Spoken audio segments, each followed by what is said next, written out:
धन्यवाद आदरणीय अध्यक्ष महोदय, आपने मुझे इस बिल पे बोलने का मौका दिया और इस मौके पे चौका कैसे होगा तो मुझे किसी और के बाद बोलने का मौका दिया, तो जिन्होंने इतनी मुबारक बातें दी तो उनको भी दो चार मुबारकें हम भी दे दें। उस मुबारक पे एक मैं बात कहना चाहती हूँ, बहुत सारे लॉ उसकी अभ्यास विशारद यहाँ पे बैठे हुए हैं जो अपनी महिलाओं के लिए सब तंग आ गए हैं पहली शादी में, ये मैंने देखा। लेकिन जब वो मुबारक बात दे रहे हैं, मुझे एक बात का इल्म हो रहा है कि समझो ये मुबारक बात हम सबको दे रहे हैं। यहाँ पे बैठे चचा हैं जो चिल्ला रहे थे, यहाँ पे बैठे हम सब हैं, मैं भी एक बेटी की माँ हूँ। कल जाके गलती से आपके परिवार में, एक खुशहाल परिवार में, उस बेटी को व्हाट्सएप पे तलाक तलाक तलाक बोल दिया आपकी बहू बेटी को, तो आपको मुबारकबाद देंगे या आपके लिए हम दुख पैदा करेंगे? इसका मुबारकबाद का अर्थ क्या होता है?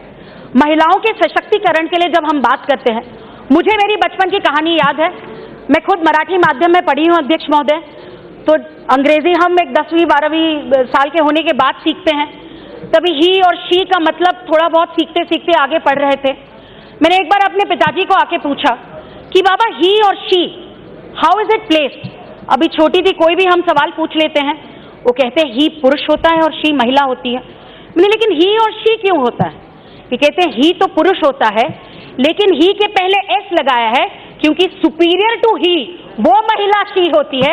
ये मेरे पिताजी ने सिखाया है और इसी विचारधारा को हम लेके चलते हैं।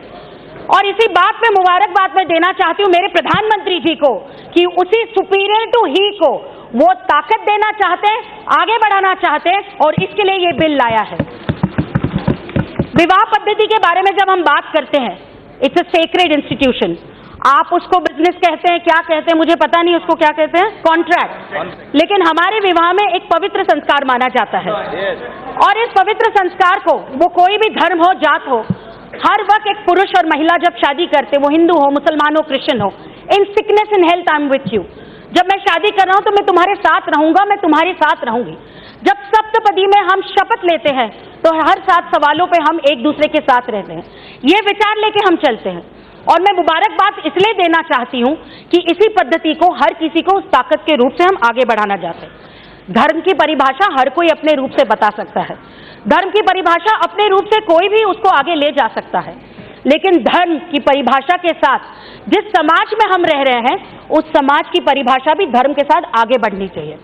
आज समाज बदल रहा है, समाज ये विचार कर रहा है कि जिस रूप से भारत देश आगे बढ़ रहा है, विश्व आगे बढ़ रहा है, हमें हमारे धर्म के विचारों में भी कहीं ना कहीं जाके बदलाव लाना चाहिए।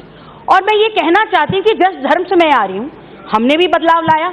उस बदलाव पे विषय भी चले, सती की प्रथा हो, वो चाइल्ड मैरिज हो, वो कोई भी विषय हो, उसमें भी समाज की सुधारक उस विचारों को, उस कानून को आगे बढ़ाने के लिए समाज सुधारक आगे बढ़ रहे थे और उस समाज सुधारकों ने इसको आगे बढ़ के 1956 में हमें भी डिवोर्स के लिए वो ताकत मिली कि ऐसे कुछ नहीं कि पति तुमको कहे तो तुम एक दूसरे पत्नी को छोड़ दें, लेकिन पत्नी चाहे तो वो भी लड़ सकती है। ये ताकत हमें हमारे समाज में कानून ने दी है। कानून यही कहता है कि समानता हर किसी को चाहिए। कानून ये भी कहता है, गांधी जी के 3 बंदर हम कहते हैं कि बुरा सुनना नहीं चाहिए, बुरा बोलना नहीं चाहिए और बुरा कहना भी नहीं चाहिए, लेकिन कानून ने समाज में हमें ये सिखाया है कि बुरा हो तो उसे सहना भी नहीं चाहिए और उस सहने के खिलाफ हम सब हैं। 21वीं सदी में मंगलयान चल रहा है। आज इसरो की सबसे ज्यादा साइंटिस्ट महिलाएं हैं और अभी भी हम मुबारकबाद दे रहे हैं कि महिलाओं को ट्रिपल तलाक दे दिया तो चल जाएगा, कुछ नहीं होता, उसके बारे में हम क्या कर सकते हैं। मुझे दुख ये होता है कि यहाँ पे महिला सांसद हम सब बैठे हुए हैं। हम प्लेन में कहाँ जाना चाहते हैं और कहाँ नहीं जाना चाहते हो तो बाद में तय करेंगे। हमें जो सुप्रीम कोर्ट ने कहा है उस सुप्रीम कोर्ट को हम मानते हैं। सुप्रीम कोर्ट ने ये भी कहा है कि कानून तलाक का, ट्रिपल तलाक का बना है, इसलिए हम सुप्रीम कोर्ट को सर झुका के सुप्रीम कोर्ट की बात सुन रहे हैं।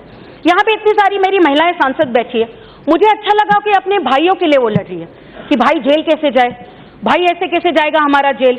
ये आप समाज सुधार के बारे में बात नहीं कर रहे, मेरे भाइयों के खिलाफ बात कर रहे हैं। लेकिन मेरे सदन में यही प्रश्न करना है, जब अपने घर की बहू बेटी पे कोई SMS पे कहेगा कि तुमको हमने तलाक दे दिया, उसको रास्ते पे ले आएगा, तो उस रास्ते पे आने वाली लड़की के लिए ये गलत नहीं होगा कि हम सिर्फ चुप रहें? या हम चाहे कभी भी अपनी बहू बेटी पे कोई आग भी उठा के खड़ा रहता है तो हम कहते कि हम उसको छोड़ेंगे नहीं, तो क्यों हम ये कानून नहीं बना सकते कि जो ये करेगा पहला, दूसरा, तीसरा जेल में जाएगा, लेकिन चौथा, पांचवा सोच के बोलेगा तलाक बोलूं या ना बोलूं, इसलिए कानून बनाया गया है। इस सदन में चर्चा क्यों हो रही है? ये चर्चा इसलिए हो रही है इस बिल की कि खाने में नमक नहीं है, तलाक तलाक तलाक, तुम्हारे मुझे दांत ठीक नहीं लगते, तलाक तलाक तलाक, ये कहानियां हैं, आप पढ़िए। तुम्हारी मुझे शक्ल पसंद नहीं, तलाक तलाक तलाक, मुझे 5 और औरतों की शक्ल पसंद है, जैसे एक ही शादी एक बार जन्मों का रिश्ता नहीं होता ऐसे कहा जा रहा है यहाँ पे, तो 5 औरतों की शक्ल मुझे पसंद है तो तलाक तलाक तलाक। ये तलाक है या मजाक है? महिलाओं की जिंदगी के साथ खेलना और उस प्रताड़ना पे हम सब ने उस पर मजाक करना, ये तो मुझे नहीं लगता ठीक है। और इसी कानून को लेके हम आगे बढ़ना चाहते हैं। Reform is all about society. हम यहाँ पे बैठे हुए सोशल रिफॉर्मर्स भी है। जैसे हम कानून बनाते हैं उस कानून के रूप से सोशल रिफॉर्म भी होना चाहिए। हमारा सिर्फ काम ये नहीं है कि कानून बनाते रहे, हमारा काम है उससे आने वाली जनता को, समाज को हम आगे बढ़ाएं। इसी सदन से ही अपेक्षा करती हूँ।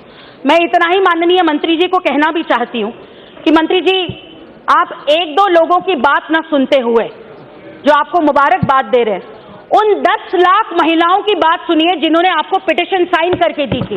वो हर एक मेरी मुस्लिम बहन कह रही है कि मुझे नहीं चाहिए ट्रिपल तलाक, मैं नहीं कर सकती ये सब कुछ, मुझे तुम रास्ते पे फेंक नहीं सकते। और यहाँ पे कानून बताए जा रहे हैं, इस कानून को तो समर्थन दीजिए।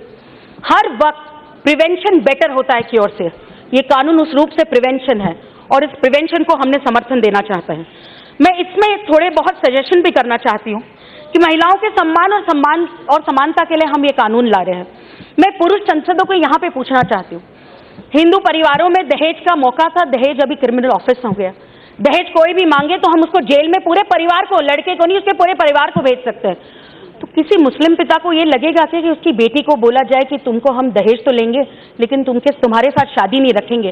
तो इस रूप से यहाँ पे बैठे हुए सारे पिता ये सोचते नहीं, ये प्रताड़ना अपनी बेटी बहू के आप देख नहीं सकते? ये विषय पॉलिटिक्स से ऊपर है, ये एक इमोशनल समाज के रिफॉर्म का विषय है और इस विषय को देखना बहुत जरूरी है। मैं इसमें सजेशन भी लेना चाहती हूँ कि आदरणीय मंत्री जी की एक्ट में जो पेंडिंग केसेस बहुत सारी पहले पड़ी हुई है, आप इसको एक्ट में लेंगे तो इसका बहुत बड़ा फायदा होगा। जिस सुपीरियर ही के बारे में हम बात करें, उस धर्म, उस सुधार, उसके लिए जहां हम खड़े हैं, उसी महिलाओं के लिए हम आगे बढ़ना चाहते हैं। आदरणीय प्रधानमंत्री मोदी जी ने जब करोड़ों उज्ज्वला योजना से गैस सिलेंडर दिए, महिलाओं की सुरक्षा और सम्मान के लिए शौचालय दिया, तब ये सोच के दिया था कि ये मेरी मुस्लिम बहनें, मेरी हिंदू बहनें, मेरी ये बहनें, मेरी वो बहनें? नहीं, महिलाओं को कभी भी आप जाति और धर्म में बांट नहीं सकते। महिला का सम्मान, धर्म, वो और उसका परिवार होता है, और आप ट्रिपल तलाक देके उसको उस परिवार से दूर करोगे तो आप सबसे बड़ा गुनाह और पाप कर रहे हो। मैं अंत में इतना ही कहना चाहती हूँ कि जिस प्रकार से ये कहा जाता है कि ये अनपढ़ जगहों पे होता है, ट्रिपल तलाक गांव में कहीं जाते तो वहां पे होता, तो नहीं होता है। आपने जयपुर की आफरीन की कहानी सुनी होगी, MBA की हुई बेटी की। ऐसे बहुत सारी कहानियां हैं। पढ़ी लिखी लड़की, पति ने छोड़ दिया और ट्रिपल तलाक दे दिया। मैं यही कहना चाहती हूँ कि सुप्रीम कोर्ट ने हमें जो अवसर दिया है, ये सौभाग्य है हमारा कि इस अवसर को हम आगे ले जा रहे हैं। जिस प्रकार से प्रधानमंत्री नरेंद्र मोदी जी ने इस चुनाव के बाद इस सरकार को विमेन लेड डेवलपमेंट सरकार बनाया है कि महिला आगे बढ़ेगी तो ही देश आगे बढ़ेगा, इसलिए समानता का कानून बहुत जरूरी है। अंत में इतना ही कहूंगी मैं अध्यक्ष जी, एक खौफ था सफर में उनसे कहीं कोई बात न चुप जाए ऐसी, एक खौफ था सफर में उनसे कहीं कोई बात न चुप जाए ऐसी, जो साथ छोड़ दे हमसफर मेरा कहकर तलाक बिद्दत के वो 3 बोल, जो साथ छोड़ दे हमसफर मेरा कहकर तलाक बिद्दत के वो 3 बोल। तू क्या देगा तलाक कायर, आज इंसाफ हुआ खुदा की इबादत पर। ये बिल आ जाए उस पे वो महिला कह रही है कि तू क्या देगा तलाक कायर, आज इंसाफ हुआ खुदा की इबादत पर। सदियों की खाक में से एक चिराग सुलगाया है, आज पहली बार मुझसे मिलवाया है, ऐसी वो मुस्लिम बहन बोल रही है। शाहबानों की तकलीफ की खाक से शायरा बानो ने एक चिराग सुलगाया है और उस चिराग के साथ हर एक मुस्लिम महिला के साथ खड़े रह के आदरणीय प्रधानमंत्री ने उससे मिलवाया है। और मैं आदरणीय मंत्री जी रविशंकर प्रसाद जी को धन्यवाद देना चाहती हूँ कि ये बिल सिर्फ महिला सशक्तिकरण का नहीं है, पूरे विश्व को हमारी ताकत दिखाने का है कि हम सबका साथ, सबका विश्वास और सबको साथ में लेके, महिलाओं को सम्मान देके, महिलाओं को आगे बढ़ा के, नारी तू नारायणी, ये सिर्फ विचारधारा नहीं है तो हम करके दिखाते हैं, ये करके हम बिल को आगे बढ़ाएं और उसका मैं समर्थन देना चाहती हूं। बहुत बहुत धन्यवाद। श्री एम आरिफ साहब,